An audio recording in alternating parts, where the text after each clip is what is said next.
It starts with two ideas. I had this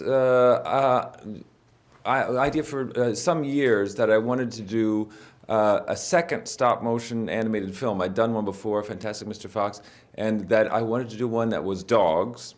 And I had this thought of a group of quote-unquote alpha dogs, all alpha dogs, who are named Chief, Duke, Boss, King, all named alpha dog names, and that they were living on a garbage dump. I don't really know why that I thought that was good, but that was my feeling.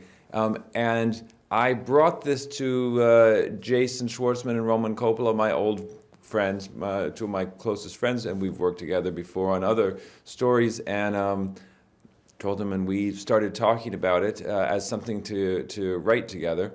And we quickly brought in the idea. We had talked before about wanting to do something in Japan, and we sort of smashed these two things together.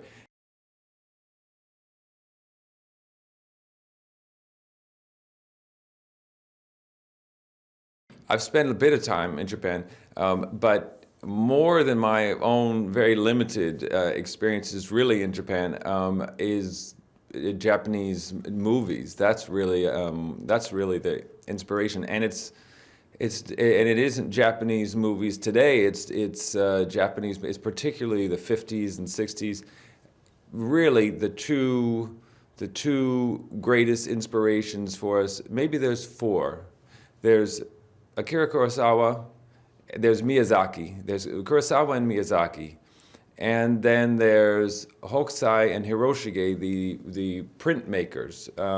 And I think our greatest inspirations are those movies and those pictures.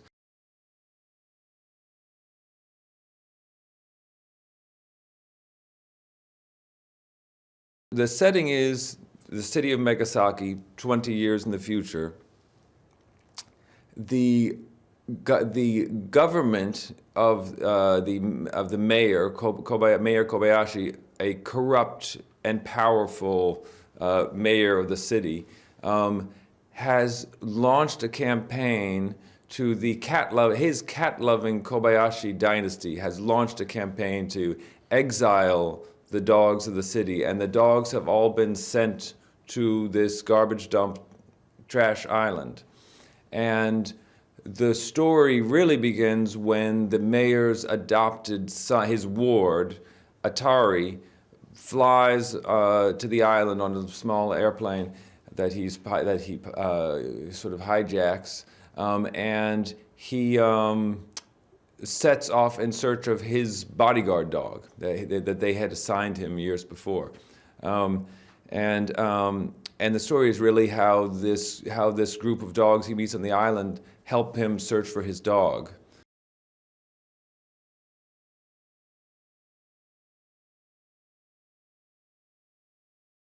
We found this boy, Koyu Rankin, and Koyu, the character's 12 in the script.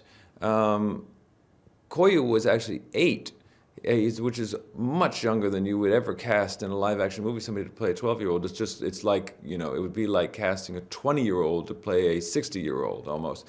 The years make such a difference at that age.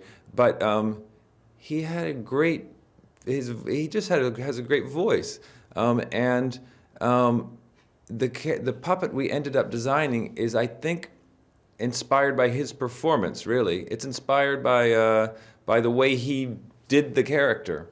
And I feel like it affected every step of what we did from the moment we recorded him.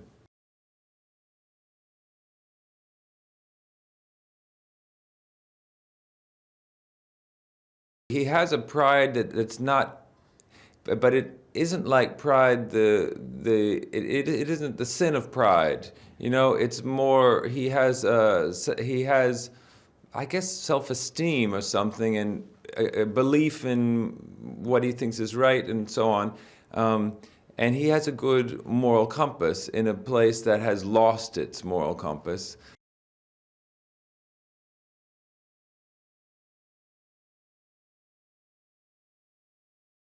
It's a certain kind of animation because it's with a puppet like these dogs. There are muscles all throughout the face, pallets, and these, you know, there are little armature bones that are moving around, and it takes a lot of experience to know how to really bring a face to life in that way.